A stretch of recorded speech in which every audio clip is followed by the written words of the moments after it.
The front door opened one Saturday afternoon. I was in my home office reviewing the quarterly trust accounts reports when I heard the sound. It wasn't the usual slam of a door and the thud of shoes on the hardwood floor. Nor was it the usual shout of "Mom, I'm home," that echoed through our house. It was just a quiet, cautious click of the door closing, followed by an unsettling silence that made me look up from my laptop screen. Something went wrong. I found him in the hallway, frozen in place as if he didn't know what to do. 7 years old, he was still wearing the smart clothes we had chosen together that morning. The blue button-down shirt I had pressed so carefully, and the khaki trousers he had complained were uncomfortable, but he had worn them anyway because it was a special occasion. His face was red and bruised, and his eyes were swollen. He hadn't cried much, but the traces of tears were clearly visible on his cheeks. "Hey, my friend, what happened?" I said calmly as I knelt. He looked down at the ground, his small hands clasped together. "I don't want to talk about it." I waited. My years as a single mother had taught me that patience is more effective than pressure. After a moment, he took a shallow breath. He whispered, "Aunt Rebecca said I couldn't go in. She said the party was only for real family." My chest tightened, but I kept my voice calm. "Where were you?" "In the backyard." She made me stand by the window and watch. Everyone was eating cake and opening presents. My cousin Ethan got a new bike. They were all laughing. His voice trailed off. I asked if I could have some cake, and my Aunt Rebecca told me I should bring my own if I was hungry. I stood up slowly, trying to process what had happened. My sister did this to my child. Did anyone else say anything? He nodded, and his tears flowed again. Uncle Daniel laughed. He said I should be grateful I witnessed it. My grandmother was there too. She didn't stop them. I held him close to my chest. He buried his face in my shoulder and finally let his emotions flow. Those deep, broken sobs that would break any parent's heart. I held him until his trembling stopped, stroking his hair and whispering that everything would be all right. It would be, but not for them. After he calmed down, I made him a hot chocolate and put on his favorite movie in the living room. Then I went to my desk and closed the door. My laptop was already on. I opened the secure folder I rarely use, the one with the complex password and two-factor authentication. The folder that contains all the trust documents my parents created before they died, years ago, in the car accident that changed everything for our family. Most family members were unaware of the details of how the trust worked. They assumed that everything was divided equally among the brothers and sisters, that each had direct access to their share, and that the funds were automatically transferred to their accounts each month. They assumed they were independent beneficiaries with complete control over their inheritance. They were wrong in their assumption. I opened the original probate document. All 47 of its pages, written in precise legal language, had been drafted by my parents and their estate attorney over the course of months. I turned to Section 7, subparagraph, See Power of Distribution and the Guardian's Powers. A section I knew by heart, but rarely needed to refer to because I never had to exercise all the powers granted to me therein. My parents appointed me as the sole trustee of the estate, with full discretion over all distributions until each beneficiary reached the age of 45. Rebecca was 38 and Daniel was 41. Neither of them had yet reached the age at which they could directly access the estate's capital. That was still a long way off. The monthly distributions they received were made with my approval. The estate covered Rebecca's mortgage payments, Daniel's car payments, the maintenance of the holiday home, and even their children's private school fees. All of this was managed through accounts that I oversaw. I opened my email and started writing. No anger, no accusations, just cool, efficient management. 2. Morrison Trust Management Subject. Distribution changes effective immediately. Please apply the following changes to the monthly distributions. Rebecca Morrison. All payments suspended indefinitely. Daniel Morrison. All payments suspended indefinitely. Related subsidiary distributions. Suspended indefinitely. Reason. Discretionary decision by the guardian under Article 7C. I will send the official documents by the end of the workday on Monday. I pressed the send button. My phone rang. I let it go to voicemail. It was Rebecca. What the hell have you done? The trust manager just called to tell me my payments are on hold. Call me now. I received more calls during the next hour. I ignored them all. Later that evening, my son was in his bed, finally sleeping peacefully. My phone rang with a text message from Daniel. This is crazy. You can't cut off our service like this. We have bills and contracts. Call me immediately. I wrote one line in response. You should have thought about that before humiliating a 7-year-old child. My phone exploded. Texts, calls, voice messages. I turned off the sound and poured myself a glass of wine. The next morning, I was surprised by an unexpected visitor. Rebecca appeared at my door looking exhausted. We need to talk, she said, pushing me aside into the house. I closed the door quietly and followed her into the living room. She paced back and forth, looking agitated. You can't do this. I have a mortgage, car payments, and the kids' school fees are due in 2 weeks. I sat on the sofa, coffee in my hand. I am aware of your expenses. I approve them every month. So why did you cut everything off? What was the reason for that? You made my son stand in your backyard and watch his cousin's birthday party through the window. You told a 7-year-old child that he is not a real member of the family. She was fit enough to look uncomfortable. That's not exactly what happened. That's exactly what happened. He came home traumatized. He was difficult to deal with. He showed up uninvited, and we had already arranged the seating. I told him he could come next time. I carefully placed my coffee down. He's 7 years old. You invited his cousin, who plays with him every week. You sent invitations to all the other family members except him. It was an oversight. No, it was deliberate cruelty. And then you made it worse by making him watch from the window instead of just sending him home. She changed her tone and softened her voice. Look, I'm sorry he got hurt. Children are sensitive, but you're overreacting. You're going to ruin my financial stability over a misunderstanding. There is no misunderstanding. I have drawn a line between the real family and my son, so now you can experience what it means to be excluded from family benefits. Her face flushed with embarrassment. It's about your bitterness because my mother and father made you their guardian. You've always been a bossy person. I approved all your distribution requests for years without hesitation. Every mortgage payment, every car lease, every vacation expense. I never refused a request until I decided my child didn't deserve the most basic human rights. It was just one party. He was my son, and I broke his heart. Rebecca stopped abruptly. Daniel and I will fight this. We will sue you. I drank my coffee again. Clause 7C gives me complete discretion. It was reviewed by 3 different law firms when my parents created it. You can spend money on lawyers, but a will is an unshakable court document. She stared at me, finally understanding. You really are doing this. I really am. Until when? Until I decide that you have learned something. She left without saying a word, and closed the door hard enough to shake its frame. Later that week, I received a call from the family lawyer who was handling my parents' estate. He said, I received a very angry call from your sister. She is demanding that I overstep your authority as guardian. Can you do that? No. Your parents were very clear.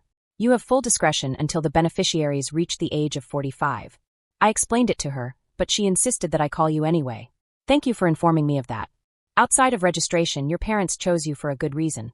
They trusted your judgment. After the call ended, I sent an official memo to the trust fund manager documenting the incident and my decision. It was essential that everything be recorded correctly. By the following week, my phone was filled with dozens of voicemails. Rebecca, Daniel, their spouses, even Daniel's college friend who apparently thought his opinion mattered. I deleted them without listening to them. Shortly after, my grandmother appeared on my doorstep. She entered herself using the spare key I had given her years ago, when I was a new single mother who needed close family support in emergencies.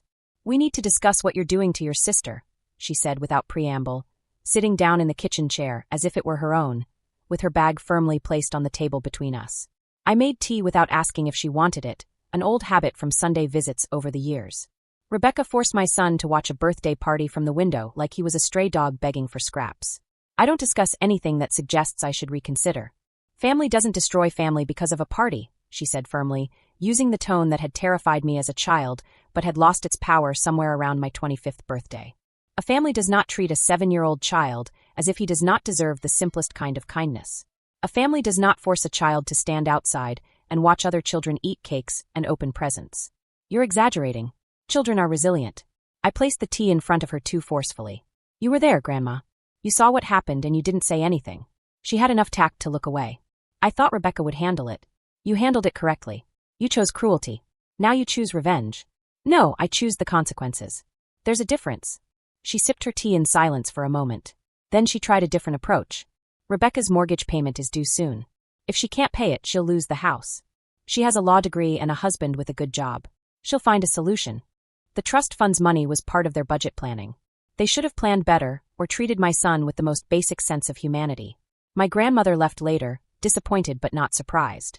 She'd known me long enough to know when I wouldn't budge from my position. The next day, I received the email I had been waiting for from Daniel. It was formal and legal in tone. We would like to inform you that we are in the process of consulting with a lawyer regarding your abuse of guardianship authority. Your personal vendetta is affecting many family members and their children. This is unacceptable and legal action is likely to be taken against you. I sent it to the estate lawyer with a simple note. For your information only. He responded within an hour, saying, let them waste their money. The documents are flawless. A few days later, I was preparing dinner when my son came into the kitchen. "Mom, is Aunt Rebecca mad at me?" I turned off the stove and bent down to his level. "Why do you think that?" Ethan said his mother was very upset, and it was because of him. I felt a new wave of anger towards Rebecca for letting this get to the children. Aunt Rebecca made a mistake.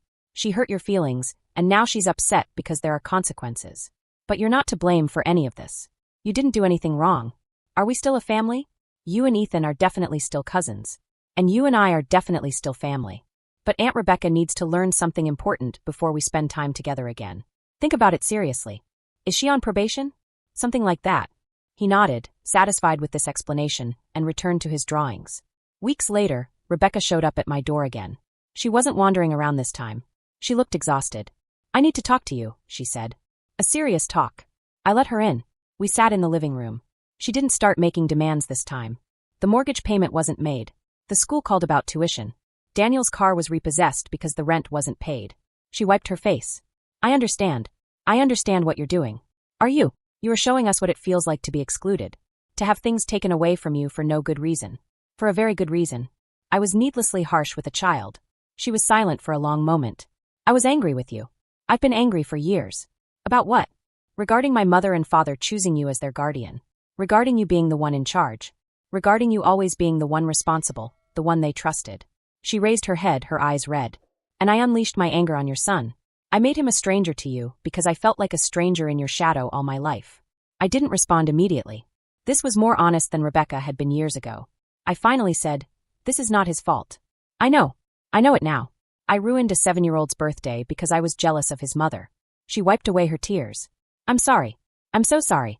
Not because you cut off his money, but because I hurt him." He cried himself to sleep that night. I know. Ethan told me how excited he was for the party, and how he kept asking when his cousin would be coming in. Her voice trailed off. I feel ashamed. We sat in silence. I asked, "What do you want me to say?" "Nothing. I just wanted you to know that I finally understand. And I'm sorry." She left quietly.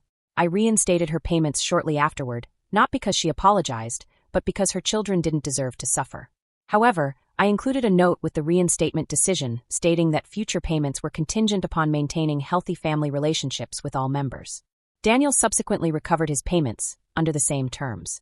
My son didn't return to Rebecca's house, but when we gathered as a family in public, she made sure to welcome him, include him, and treat him just like any other child there. It took months before she asked us if we could have a serious conversation about rebuilding trust. We're still working on that. But my son never came home again, trembling with tears of exclusion.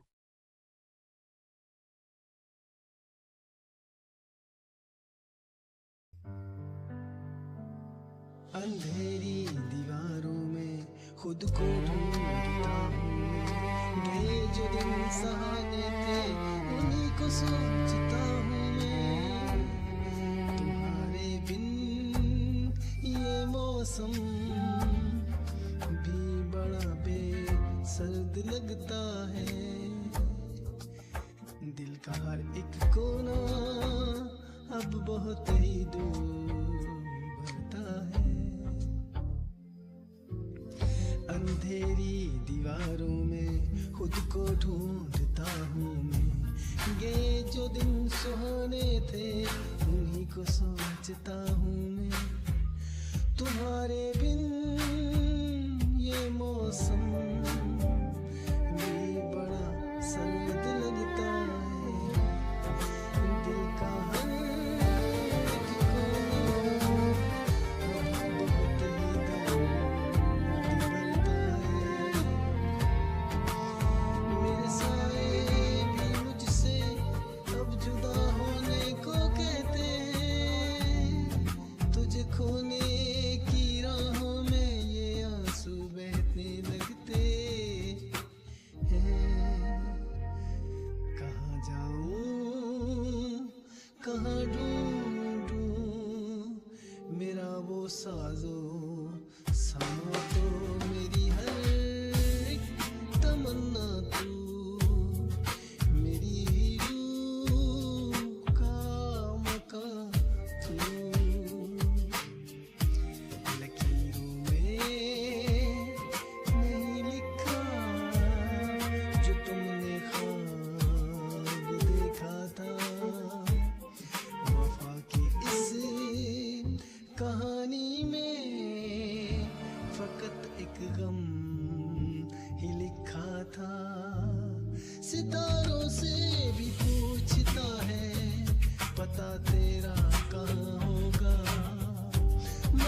खामोश है दुनिया, कहाँ मेरा जहाँ होगा।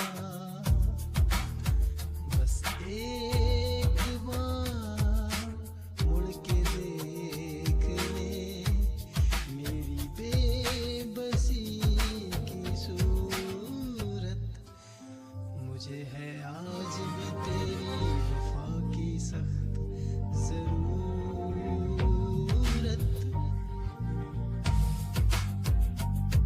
साए मेरे तन्हा सफर बस रह गया दर्द का असर। साए मेरे तन्हा सफर बस रह गया दर्द का असर, दर्द